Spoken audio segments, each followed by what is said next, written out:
Hey there, good people, and welcome back to the DNP podcast. I'm your host, Deb Agbade, and I'm ready for another week of NFL action. So much so that I'm packing to fly to Berlin tomorrow to watch my Atlanta Falcons play the Indianapolis Colts, who themselves made waves yesterday. This episode will discuss the biggest moves made on trade deadline day, also what's happening with Arizona and their quarterback situation, and as I'll do every week, picks for 6 games on the weekend against the spread in our Pick 6.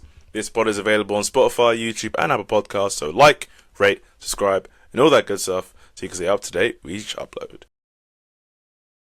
So, on Tuesday, the trade deadline did not disappoint as blockbuster moves were made seemingly left, right, and centre. And I think we'll just start with the obvious big one of the day, which was the Indianapolis Colts sending 2 first-round picks in the next 2 years and wide receiver Adonai Mitchell to the New York Jets for cornerback Sauce Gardner. Right in times to face my Falcons, I see. Well played. But when you look at the compensation for the deal, from a Jets perspective, it's obviously brilliant for them because they were able to get 2 first-round picks to sort of rebuild and move in to a new era with a new regime. Sauce Gardner coming from the old regime, despite the fact that it was Darren Muji, new GM or first-year GM, that gave Sauce Gardner his current contract. But you look at it, it's quite backloaded in terms of when the money and cap hits really kick in. So you could say it was an easy contract to trade, and if it's getting the 2 first-round picks, they're able to move you on into the future, because it's quite clear that this iteration of Jets football isn't going to go that far. And obviously there was another trade that they made with another big star of theirs that they were able to get decent compensation for. We'll get to that. But with regards to them, it is in their position the right thing to do, because what's the point of having a star corner like Sauce Gardner if it's not going to lead to anything, if you can't build around it, or if, on the contrary, you have the 2 first-round picks that the Colts will give it to you, which this year is looking like a late one. You don't know how 2027 is going to react. Maybe that's a good pick in itself. You'll obviously have your own pick and the pick of another team for 2027, which again we'll get to. But I guess on the whole, I think it's quite clear to see why, from a Jets perspective, they've done this, and also getting AD Mitchell, who it looked like his time was done in Indianapolis, especially after that fumble in the Rams game, an unfortunate one on the goal line, which cost them a game, and they could easily be sitting here 8-1 and really in full control of that AFC first seed, but instead 7-2, tied with the Patriots. But again, it's very easy to see why the Jets have made the moves that they made, and obviously it is obvious why the Colts make their move as well. Javarius Ward has been out for a couple of weeks. The depth at the cornerback position for the Colts isn't one that's going to get you competing for a Super Bowl, that's for sure. But from a Colts perspective, I don't like it. I don't like the 2 first rounders for the next couple of years, because it's just like you've hitched your wagon now to Daniel Jones, and I get it. He has put really good stuff on tape, and he has been exceptional.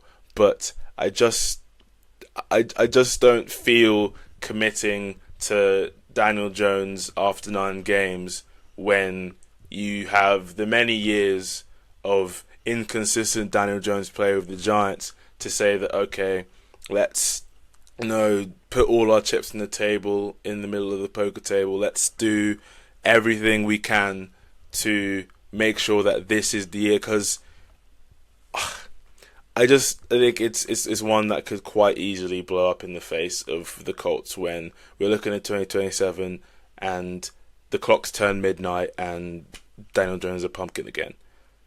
I just think it's one of those where this this year you want to, like, if you come away with a Super Bowl this year, it's like, who cares about 2077 first? Like, we've got the chip, we've got the ring for sure. But it just seems like, and however unfair it may be to Daniel Jones because he has been playing exceptional football, but I just feel like it's one of those where you could come back after the bye because you know what, give them the win this week, but you look at the rest of the remaining schedule, they have the Chiefs at Arrowhead after the bye, even with Sauce, that could be a loss. Like, again, even with Sauce, because these are just good teams. Like, 4 divisional games left against the 2 teams chasing you in Houston and Jacksonville, and then the other 2 games are Seattle and the Niners. So the first seed is far from guaranteed. The 1 seed, the division's far from guaranteed, right? Because the Jags still hold their own control because they still have the 2 games against you. The Seahawks and the Niners are could easily be having their own playoff fight to where their games are big for them as well. Obviously, Kansas City will want to make sure they get the win against you there, especially considering they're getting that game off their.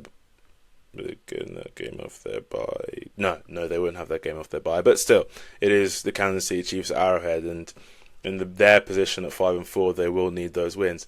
So you do understand where they're coming from. It's just, it seems like it is just such higher price for someone who is a great corner, hasn't played their best football for sure, and comparing that to, let's say, the Jalen Ramsey trade to the LA Rams in 2019, it was also 2 firsts and a 4th rounder. In this case, it's a player in Adonai Mitchell, but it's like, is 2025 Sauce Gardner as good as 2019 Jalen Ramsey? I think that's a clear no in that regard. And to say that, you're not getting that true shutdown corner, a good corner nonetheless, and very much a big improvement on what they have in their locker room at the minute. It's just like, I feel like this is one where obviously the Jets hear 2 firsts and a young player who's in their second year, and it's like, okay, yeah, run into the bank here, let's put that chip into the league office and let's, run away and say, we've got that off the books and we've got these 2 first rounders to then move into a new era of Jets football. And to say that this Jets team's going to have 5 first rounders in the next 2 years and all we have to give up is Sauce Gardner and Quinnen Williams, which obviously great players, but for the New York Jets do not have, like, they're definitely upping in value in terms of what they need for themselves in comparison to what the Colts and the Cowboys for sure need. So I think my final conversation or final reports on this Sauce Gardner trade is I think the Jets are going to be the ones who are, like they were for the Jamal Adams trade, like, we've got these first in the pocket now, let's go, let's rebuild and get the new era of Jets football, hopefully a better one for themselves moving forward.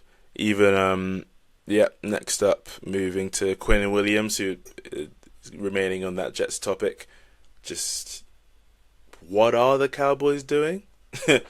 Like, I get that this year it is just the second round, so they're able to keep theirs and Green Bay's first for the upcoming draft, which, looking like a 20s and maybe a top 10 pick.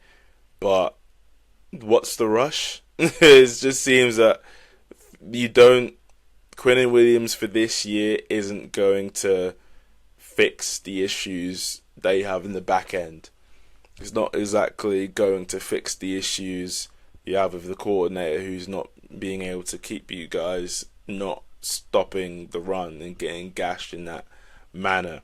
It just feels as if this is almost just keeping yourselves in the headlines and saying, hey, we got multi-time Pro Bowl D tackle and Quinnen Williams at 27 years of age. Like, on paper, in theory, that sounds great. But for a team that's 3-5-1 and just lost on Monday Night Football to a Cardinals team that themselves aren't really looking to do much this season or aren't on their way to do much this season, it just feels as if, well, we're fading into obscurity. Let's get a trade going and let's get the next Netflix documentary or whatever, or the next sort of thing that's going to keep the Dallas Cowboys in the headlines, regardless of however good Quinnen Williams is or however playoff charge that the Cowboys are going to do, because they're simply not. And they'll just pull up the Cowboys schedule remaining, and it's not pretty viewing. So they're going into their bye for week 10. They'll have the Raiders out of the bye, fine, on the road still, but you could fancy yourselves to win that one on Monday Night Football as well. Wow. Just keeping the Cowboys on Monday Night Football regardless of theirs or their opponent's quality, I see. But you've got the Eagles, the Chiefs, the Lions. That's 3 losses, respectfully.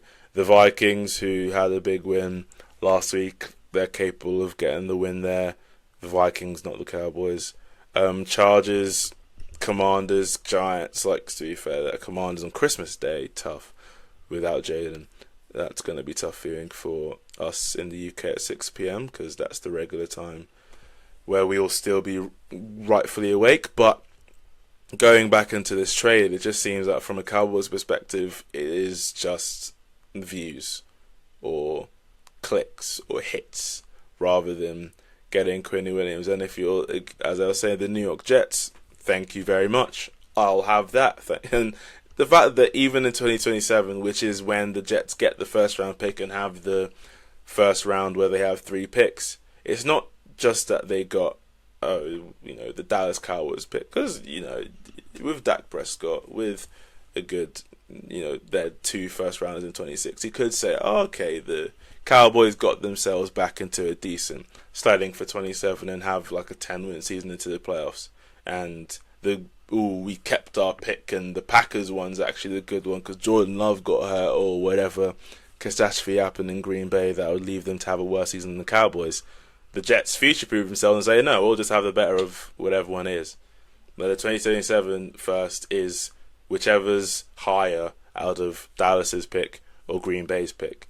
So it just seems like they gave up too much for a team that's not in a cult situation where, at least in their minds, they've got the Lombardi Trophy in their sights and they've got the first seed that they can envision themselves having because they're already 7-2 and now they're getting this former offensive rookie, defensive rookie of the year and all-pro cornerback.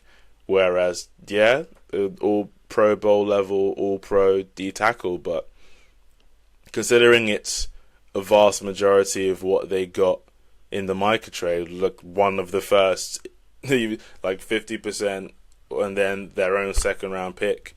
It's like, okay, you've traded Micah and a second for Quinnen Williams, Kenny Clark, and the 2026 first-round pick.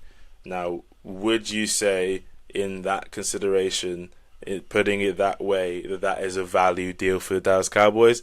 I think even the most staunch Cowboys fans will tell you, probably should have just paid Micah. So it's just an unfortunate situation for a Cowboys fan when you're looking at it. It's like, yeah, cool, but why? It's simply the response there. Why did we do that? Other trade deadline moves made.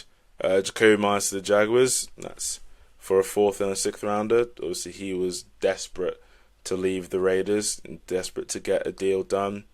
There he'd get rightfully paid. Interesting, considering the Jags have Brian Thomas Jr. and Travis Hunter, who will obviously be back later in the season, just on IR.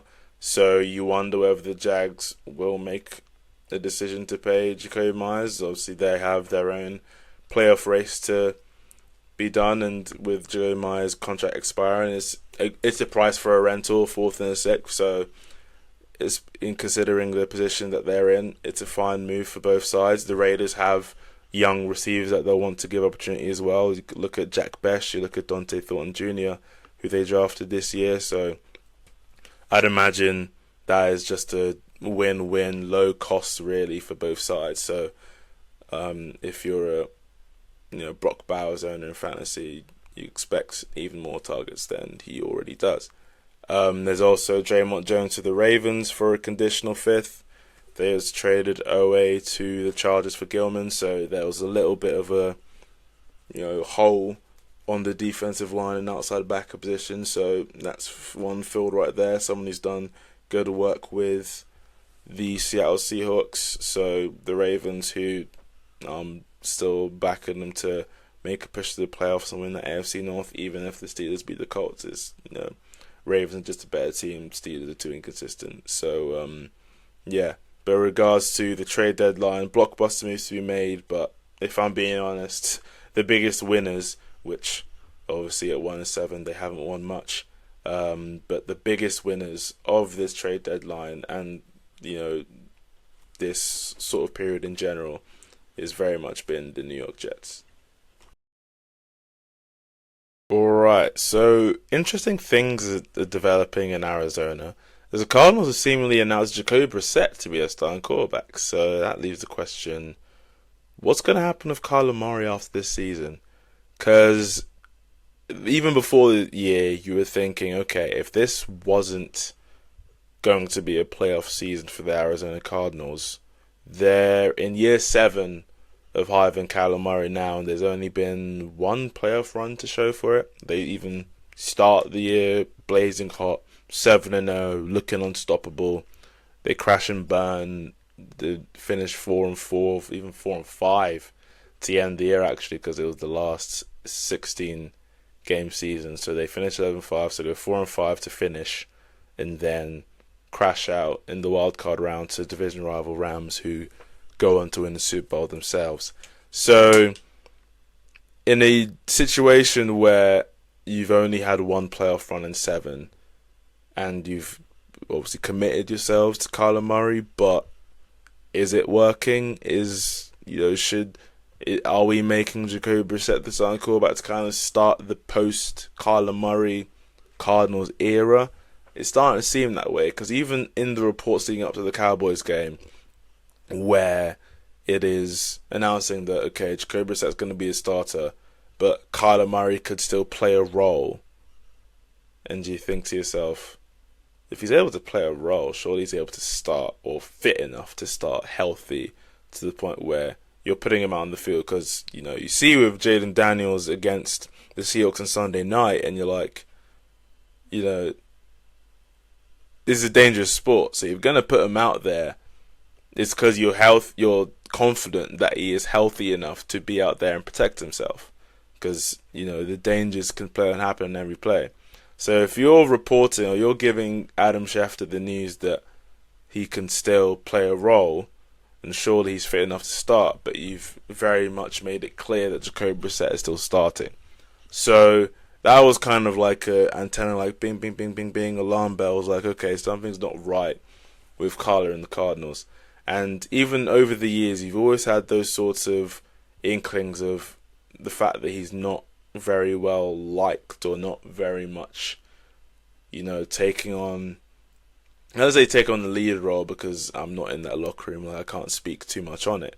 But you have like Patrick Peterson going on a podcast saying that, just giving stuff to the tone of, I don't really vibe with the guy. And even last year when Marvin Harrison, the questions were asked like, okay, why aren't you giving him the ball? And it's like, I don't have to throw the ball to Marvin Harrison, which got taken a certain way by the media ourselves, and then he has to walk back and be like, no, it means I'll throw it to everyone, not just, Marvin. Like, Marvin's cool and all, but I'm trying to throw it to everybody. I'm trying to be the everybody eats guy. And even though the tone was a bit, I don't have to throw it to him. I was like, oh, okay, all right. Tell us how you really feel then, Kyler. So, you look at that situation, look at all those, take those things into account of the fact that it's year 7 is one playoff run, which is one and done. So the Cardinals have to, especially if you're trying to give Jonathan Gannon the best chance possible to win, or the next coach if you're feeling like that. But it's been long enough to know that this is what Kyler Murray on the Cardinals is going to be. So I look at the fact that they signed him to this extension in 2022, 5-year, $230 million extension, which, the $46 million a year looks pretty cheap in comparison, or not cheap, but yeah, it's still a lot of money. But we've seen Tua get 53 and 55 to Trevor Lawrence. Yeah, Trevor Lawrence got 55. Like, 46 for a similar level quarterback. A good extension.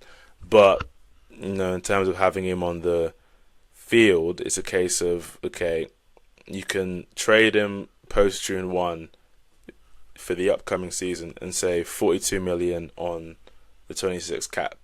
That's a lot. Or if it's a post June 1 cut, you save $2 million, which isn't much, but it's still a saving.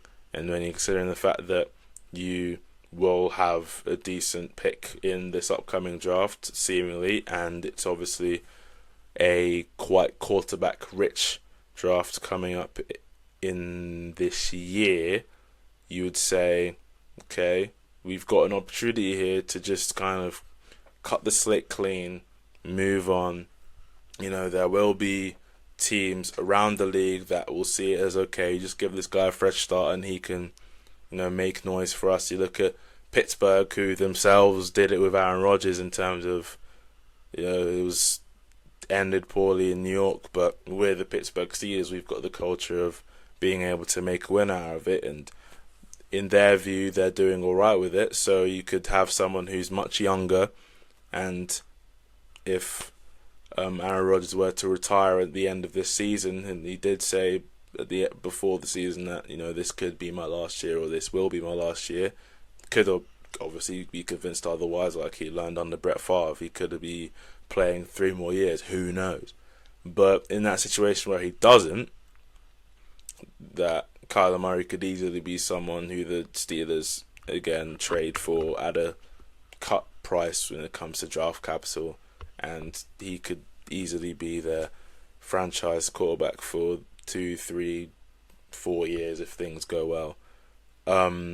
Look at the Raiders, who could easily see themselves regretting the Geno Smith deal, especially considering the fact that he's leading the league in interceptions currently. It's quite a black mark, quite the opposite of what you were hoping for when you trade for him from the Seattle Seahawks, who just Seattle Geno was great, and a lot of us were looking at the Seahawks being like, why are you trading Geno and bringing in Sam Darnold? Like, that's just a lateral move. That's the same level quarterback. You're not going this, you're going this, like, or maybe even a bit of this, like a bit of a downturn. So why are you doing it? Obviously, in week 10 coming up, you're saying, oh, yeah, they made the right decision because Geno's gone over and gone a nosedive, and then Sam Darnold's on a bit of an uptick. So Seattle clearly knows what they're doing. But the Raiders could see it as a way of like, okay, let's move on from Geno and let's bring in Kyler Murray if they don't fancy the quarterbacks in the draft and want to use that first for another area of their roster, which could easily be made. The Saints, obviously the cap for the Saints is killer and has been killer for many years now. But they did it with Derek Carr, and if Kyler Murray becomes available, I could easily see the New Orleans Saints saying, you know what, Rattler hasn't worked, Shuck isn't working, Kyler, come to Papa, like, we'll make it work with these. So there are teams out there from an Arizona perspective that would take it on, that, Kyler Murray's deal, or Kyler Murray in general, and you could cut the slate clean, because for both parties it just seems like things aren't working. Like even this season, like the Cardinals are averaging 4 more points per game on offense with Jacoby Brissett, and then not to be too degrading to Jacoby Brissett, but he's Jacoby Brissett. Like, he's not a starting quarterback in the league. He's playing like it for sure so far, but Can this continue? Are you saying you're not telling me that the Arizona Cardinals are going to move off of Kyler so that Jacoby Brissett could be a starter? They're moving on so that they could look for a younger, more higher upside level quarterback for the team. But it is something that is that it's definitely one to watch. It's definitely one to keep an eye on in the off season to say like, okay, where does Kyler Murray go?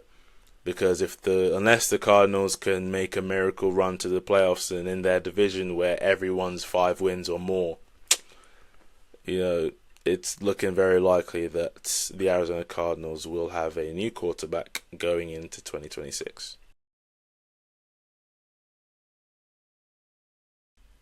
Okay, it's time for everyone's favorite segment and mine, the Pick Six. So we'll see. Let's review how we did in week 9, and it was not good. There's another 2-4 week. I need to start getting the hang of this. There's only over half the season left, and we're still quite well under 500. So, going game by game, Chargers -9. I mean, how do you not cover, or more pertinent a question? How do you concede a pick 6 and a special teams touchdown so that the Titans offense doesn't have to do much and the Titans can still get 20? Like, come on.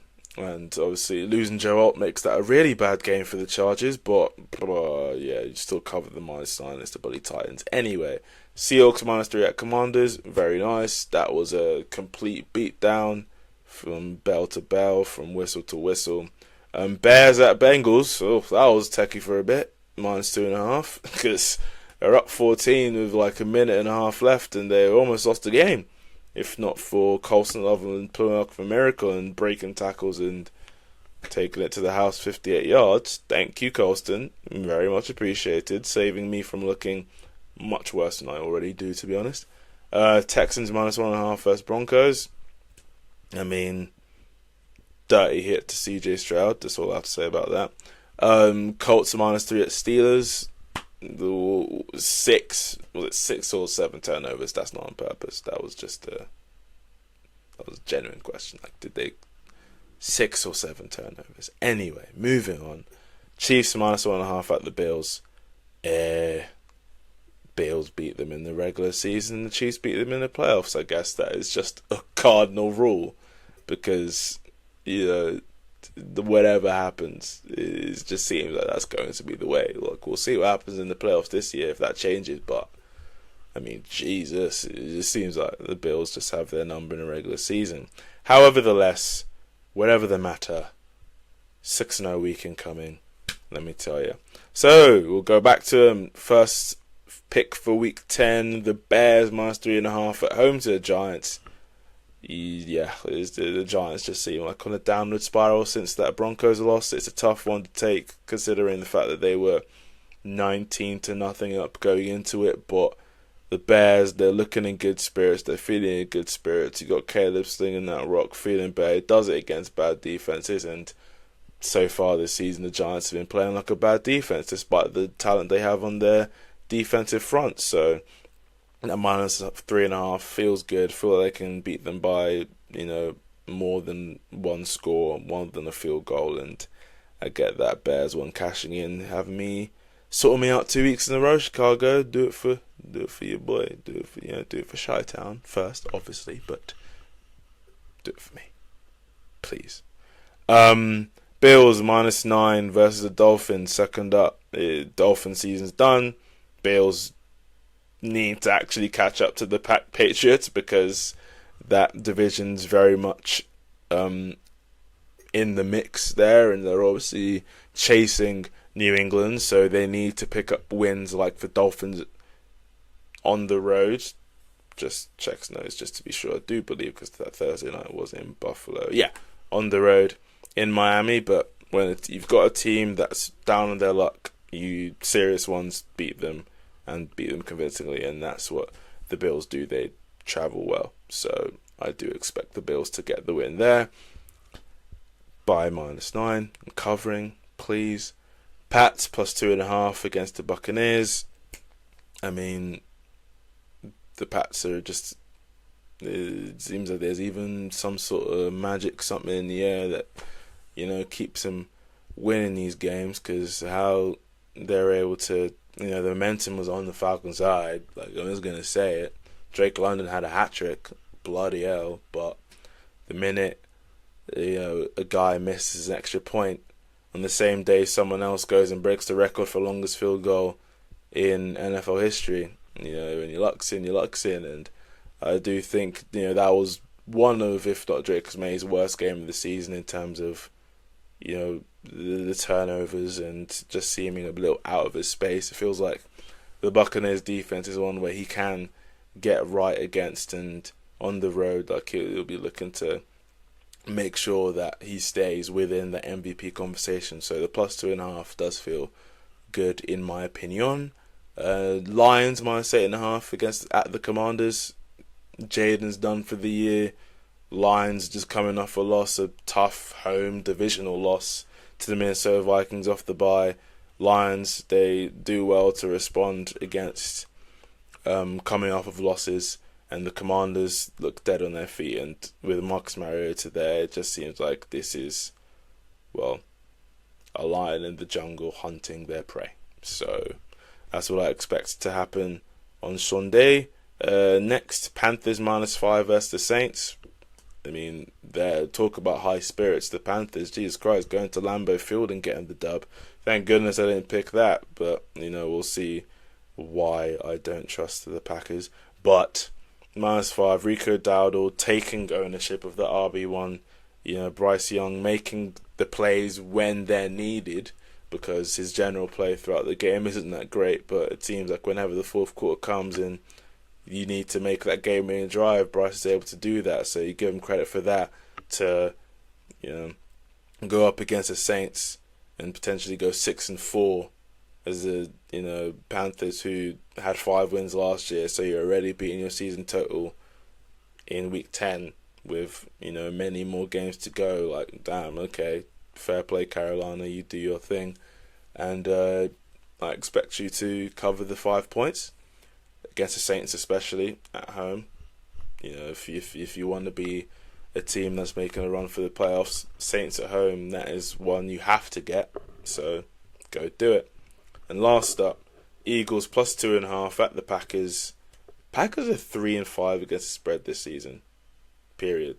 Like, that is just not good. That is just a team that, one, overlooks, two, just isn't, like, it is a young team, so you give them that sort of benefit of the doubt. And 5-2-1 is still like a very good record, but the fact that your 2 losses are to Carolina and the Browns, and then your ties with Dallas, who shouldn't have hung 40 on you, it just seems like there's just something not right with the Packers in terms of being that sort of number 1 contender in the NFC. And if the Eagles, off of their bye, they'll be looking to come back strong, solidify themselves as the preeminent team of the NFC, the reigning NFC champs and Super Bowl champs, and they're the underdogs. I'm getting the 2.5 points to Philadelphia.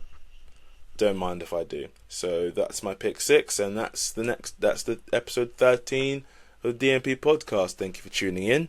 Thank you for listening. Please subscribe, like, rate, follow on any of the streaming platforms for this podcast. It really does, support your boy in this venture. And I'll have a good one. I mean, by the time you listen to this, I will be in Germany most likely. So, Guten Tag, no, that's still Guten Nacht, and salutations. Good Nacht.